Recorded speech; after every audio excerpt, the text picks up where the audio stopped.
অনু আরমান রহমানের কথা শুনে মাটিতে বসে পড়ল। অনু স্তব্ধ হয়ে গেল। অনুর মাথা ঘুরতে লাগলো। পৃথিবী যেন এক মুহূর্তের জন্য অনুর কাছে বড়ই নিষ্ঠুর মনে হতে লাগলো।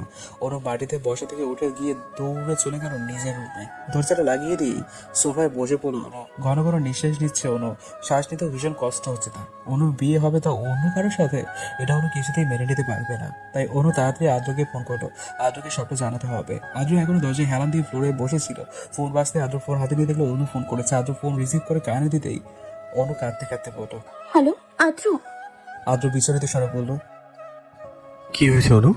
অনু চোখের পানি মুছতে মুছতে আদ্রকে বলল, আদ্র, আব্বু আমাকে আগামীকাল শুক্রবার কোন ছেলের সাথে নাকি বিয়ে দিয়ে দেবে। আদ্র, আমি তোমাকে ছাড়া কাউকে বিয়ে করতে পারবো না।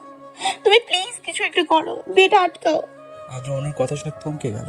আদ্রের মাথায় কাজ করছে না। অনুর অন্য কারোর সাথে বিয়ে হয়ে গেলে আদ্র কি করে বাঁচবে? কি করে বাঁচবে অনুকে ছাড়া? সবকিছু এতটা জটিল কেন মনে হচ্ছে? এদিকে আদ্রের নিজের বাবা বিয়েটা ভেঙে দিল। অনুকে কি করে আদ্র বিয়ে করবে? আদ্রের বাবা যে অনুকে মেনেও নেবে না, বলতো অনুকে মেরে ফেলতে চাইবে। এখন আবার অনুর বাবা অনুকে অন্য কারোর সাথে বিয়ে দিতে চাইছে। সবাই কেন একটা পবিত্র ভালোবাসাকে শেষ করতে চাইছে? কেন? আদ্র কোনো কথা বলছে না দেখেই অনু আবারও আদ্রকে কাঁদতে কাঁদতে বলল, আদ্র, তুমি কথা বলছো না কেন? এই আদ্র। আদ্র গম্ভীর গলায় অনুকে বলল। আমি কি করবো অনু? আমাকে কিছু করা যাচ্ছে? অনু অবাক হয়ে আদ্রকে বলল, মানে আমার অন্য কারোর সাথে বিয়ে হয়ে যাবে আদ্র? তুমি তুমি বিয়ে আটকাবে না? তুমি কিছু তো একটা করো। অনু, আমি ফোন রাখছি, তোর সাথে পরে কথা বলবো। আদ্র অনুর ফোন কেটে দিয়ে মাথায় দু হাত চেপে ধরে বসে রইল। তারপর রেগে বসা থেকে উঠে গিয়ে জানালার সামনে গিয়ে দাঁড়ালো। অনুর অন্য কারোর সাথে বিয়ে হবে, এটা আদ্র কিছুতেই মানতে পারবে না। নিজের ভালোবাসাকে অন্য কারো কিছুতেই হতে দেবে না আদ্র, কিছুতেই না। আদ্র রেগে গিয়ে জানালার কাছে ঘুষি দিল। জানালার ভাঙা কাছের টুকরোতে আদ্রের হাত কেটে রক্তাক্ত হয়ে গেল। কিন্তু হাতের ব্যথা থেকে মনে বেশি ব্যথা হচ্ছে। সেই ব্যথা কমানোর কি কোনো উপায় নেই? হ্যাঁ, কোনো উপায় নেই। আদ্র ফোন কেটে দেওয়ার পর অনু অবাক হয়ে ফোনের দিকে তাকিয়ে অনেকক্ষণ তাকিয়ে রইল। তারপর একসময় ফুপিয়ে কাঁদতে লাগলো। রাতে অনুর মা অনুকে খেতে বললো, কিন্তু অনু কিচ্ছু না খেয়ে ঘুমিয়ে পড়লো। আদ্রও কিছু খেলো না রাতে। মাকে বলে দিয়েছিল খিদে নেই। আদ্র এবং অনু দুজনে দুই রুমের মধ্যে নির্ঘুম রাত কাটিয়ে দিল। ঘুম চোখে যেন কিছুতেই ধরা দিল না। পরের দিন সকালে অনুর মা আমেনা বেগম অনুর রুমে এসে দেখলো অনু ফ্লোরে বসে দেয়ালের সাথে হেলান দিয়ে ঘুমিয়ে আছে। মেয়ের এমন অবস্থা দেখে অনুর মায়ের বুকটা হু হু করে কেঁদে উঠলো। কিন্তু আমেনা বেগম কি করবেন? কি বা করার আছে তার? অনুর বাবার মুখের উপর কিছু বলেও যে লাভ নেই, কারণ আরমান হোসেন তার স্ত্রীর কোনো কথাই শুনবে না। আমেনা বেগম অনুর কাছে গিয়ে অনুর কাঁধে হাত রেখে অনুকে নরম স্বরে ডাকতে লাগলো। অনু, মা আমার, ওঠ, সকাল হয়ে গেছে। অনু চোখ খুলে মাকে রেখে চুপ করে তাকিয়ে রইল। তারপর আমেনা বেগমকে জড়িয়ে ধরে কাঁদতে লাগলো। অনু কাঁদতে কাঁদতে বলল, আম্মু, আমি কাউকে বিয়ে করবো না। বাবাকে একটু বলো না যেন কারোর সাথে বিয়ে না ঠিক করে। আমেনা বেগম অনুর চোখের জল মুছে দিয়ে হতাশ কণ্ঠে বলল, আমার কথা কি তোর বাবা শোনে অনু? অনেক বলেছি, কিন্তু তোর বাবা বলে দিয়েছে তার পছন্দের ছেলের সাথেই তোকে বিয়ে দেবে। আর আজ তোকে সেই ছেলে ও তার পরিবার দেখতে আসবে। ছেলের মাস্টার্স পরীক্ষা শেষ হয়েছে, এখন বাবার বিজনেস সামলাচ্ছে। ছেলেটার নাম রায়হান আহমেদ। তোর বাবা বলেছে ছেলে যদি তোকে পছন্দ করে তাহলে আজ সেই ছেলের সাথে এঙ্গেজমেন্টও হবে। অনু আমেনা বেগমের কথা শুনে অবাক হয়ে তাকালো। চোখ মুছে অনু শক্ত গলায় বলল, কিসের এঙ্গেজমেন্ট? আমি বিয়ে করব না, কোনো এঙ্গেজমেন্টও হব না। আরমান রহমান অনুর রুমে প্রবেশ করে কঠোর স্বরে অনুকে বলল, ভুলেও এমন কথা মাথায় আনবি না। একটু পর পাত্রপক্ষ আসলে চুপচাপ রেডি হয়ে পাত্রপক্ষের সামনে হয়ে যাবে। আরমান রহমানকে বলতে না দিয়ে অনু রেগে বসা থেকে উঠে দাঁড়িয়ে আরমান রহমানকে চিৎকার করে বলে উঠলো, না হলে কি করবে আব্বু? আমাকে মারবে? মারো, আমি আদ্রকে ছাড়া কাউকে বিয়ে করব না। আরমান রহমান রেগে এগিয়ে গিয়ে অনুর গালে আবারও থাপ্পড় মারলেন। এত জোরে থাপ্পড় মারলো যে অনু দেয়ালের উপর গিয়ে বলল। আরমান রহমান হুঙ্কার দিয়ে বলল, চুপ কর বেয়াদব মেয়ে। বাবা মুখে মুখে তর্ক করিস, লজ্জা করে না? এতটা নির্লজ্জে বাবা আমি ভাবতে আমার চরম ঘৃণা লাগছে। আদ্যের কথা মাথা থেকে ভিজিয়ে ফেলে দে। একটু পর তৈরি হয়ে পাত্রপক্ষের সামনে বসবি, না হলে তোকে পিটিয়ে বাসা থেকে বের করে দেব। যে মেয়ে বাবার মান সম্মান ডুবাবে সেই মেয়েকে আমি বাসার জায়গা দেব না। অনু কাঁদতে লাগলো। আরমান রহমান রুম থেকে চলে গেল। আমেনা বেগম অনুর মাথায় হাত বুলিয়ে দিয়ে বলল, আর জেদ করিস না অনু, একটু পর রেডি হয়ে নিস। অনু কান্নাজড়িত কণ্ঠে আমেনা বেগমকে বলে উঠল, কিন্তু আম্মু, আমি তো আদ্রকে ছাড়া বাঁচবো না। অনু, এমন কথা বলে না, আর সংসারে অশান্তি বাড়াস না। কপালে যা লেখা আছে তা হতে দে। অনু কাঁদতে কাঁদতে বলে উঠল, আম্মু, তুমি আব্বুর মতো বলছো। আমার কিছু করার নেই মা। তোর ভাগ্যে যদি আদ্র লেখা থাকে তাহলে আদ্রর সাথেই তোর বিয়ে হবে, আর যদি ভাগ্যে আদ্র লেখা না থাকে তাহলে অন্য কারোর সাথে তোর বিয়ে হবে। আমার ভাগ্যে যদি আদ্র লেখা না থাকে তাহলে আমি যে শেষ হয়ে যাব আম্মু। এমন কথা বলে না অনু, তোর বাবা তো আর তোর খারাপ চাইবে না। আর তোর বাবাকে রাগাস না, তোর বাবার কথা আপাতত মেনে নে। আমিনা বেগম রুম থেকে চলে গেল। অনু অনেকক্ষণ পাথরের মতো দাঁড়িয়ে রইল, চোখ দিয়ে পানিও পড়ছে না। তারপর বিছানায় বসে রইল। আদ্রকে কি একটা ফোন দেবে? অনু ফোনটা হাতে নিয়ে দেখলো ফোনের চার্জ নেই, তাই অনু ফোনটা চার্জে লাগালো। এরই মাঝে অনুর মা এসে বলল, অনু, পাত্রপক্ষরা তোকে দেখতে চলে এসেছে, তাড়াতাড়ি রেডি হয়ে নে। অনু রেগে আমিনা বেগমকে বলল, আম্মু, আমি কোনো রেডি হতে পারবো না, আমার কিছুই ভালো লাগছে না, আমাকে বিরক্ত করো না। তা বললে তো হয় না, আয় আমি তোকে রেডি করিয়ে দিই। ওরা যে অপেক্ষা করে বসে আছে। আম্মু, আমাকে বিরক্ত করো না বললাম তো। আমিনা বেগম এবার কঠোর গলায় অনুকে বলল, অনু, তুই কি আমাদের মান সম্মান নষ্ট করতে চাস? তুই যদি এখন পাত্রপক্ষের সামনে না যাস তাহলে তোর বাবা ওদের কাছে অনেক অপমানিত হবে। তখন তোর বাবা কত কষ্ট পাবে ভাবতে পারছিস? অনু চুপ করে রইল, আর কোনো কথা বলল না, শুধু নীরবে চোখের জল ফেলতে লাগলো।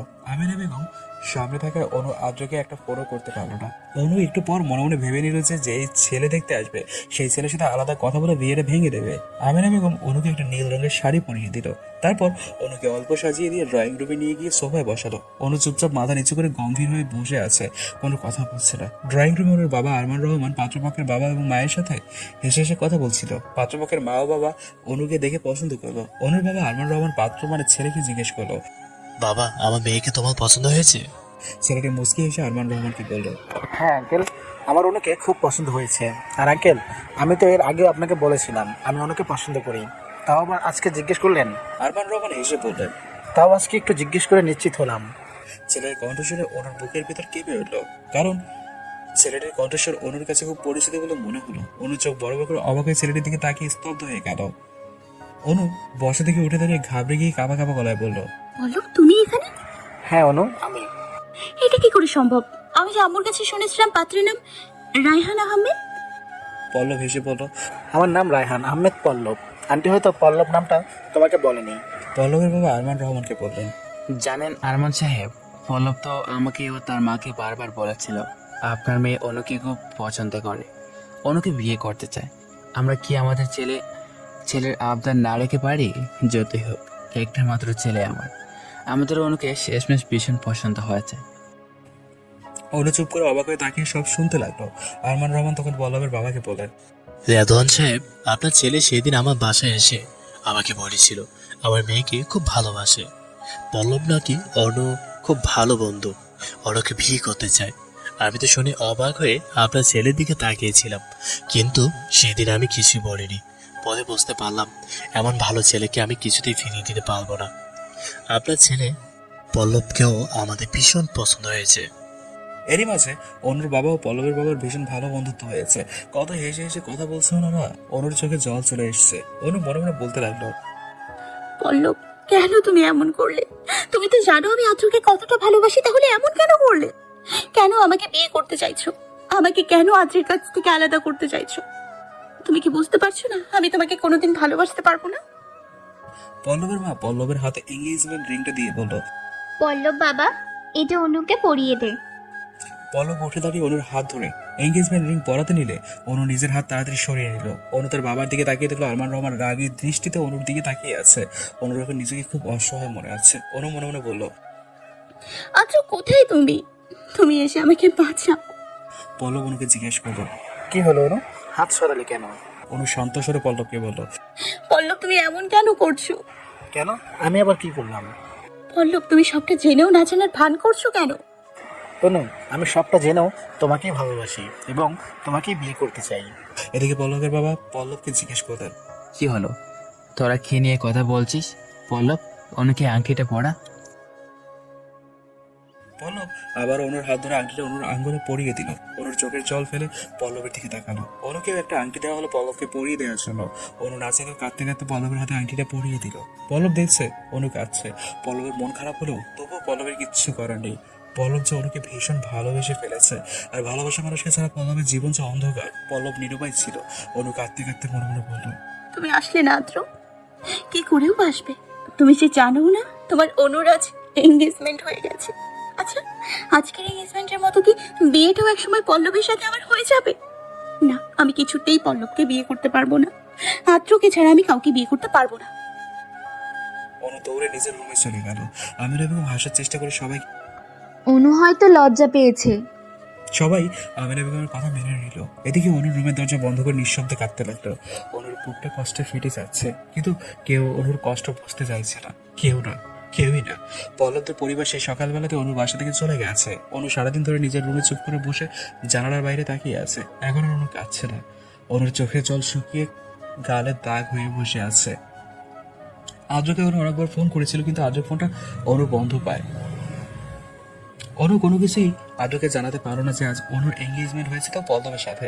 এখন রাত, তাও গভীর রাত, তবুও অনুর চোখে ঘুম নেই। অনু এখনো আশা করে বসে আছে আদ্র ফোন দিবে, তাই অনু চোখ বন্ধ করে আদ্রের কথাই ভাবছিল। অনুর মনটা ভীষণ খারাপ হয়ে আছে। এমন সময় অনুর ফোনটা ভেজে উঠলো। আদ্র ফোন দিয়েছে। অনুর মনটা এখন একটু হালকা হলো। ফোন রিসিভ করে বললো, হ্যালো আদ্র, তুমি তোমার ফোনটা অফ করে রেখেছিলে কেন? আমি কতবার তোমায় ফোন দিয়েছি তুমি জানো? আমার কতটা চিন্তা হচ্ছিল তোমার জন্য। ওপাশে আদ্র কোনো কথা বলছে না, চুপ করে আছে। শুধু আদ্রের নিঃশ্বাসের শব্দ শোনা যাচ্ছে, যা অনুর কানে ভেসে আসছে। আদ্র কথা বলছে না কেন অনু বুঝতে পারে না। অনুর ভীষণ রাগ হলো, তাই অনু আদ্রকে আবারও জিজ্ঞেস করলো, কি হলো আদ্র, মজা নিচ্ছ আমার সাথে? কথা না বললে ফোন দিয়েছো কেন? আদ্র এবার শান্ত স্বরে অনুকে বলল, এমনি কথা বলিনি, তোর নিঃশ্বাসের শব্দটা ভীষণ ভালো লাগছিল। তোর নিঃশ্বাস আদ্রের এই কথা শুনে অনু অবাক হলো, শরীর কেঁপে উঠলো। অনু নিজেকে স্বাভাবিক করে আদ্রকে বলল,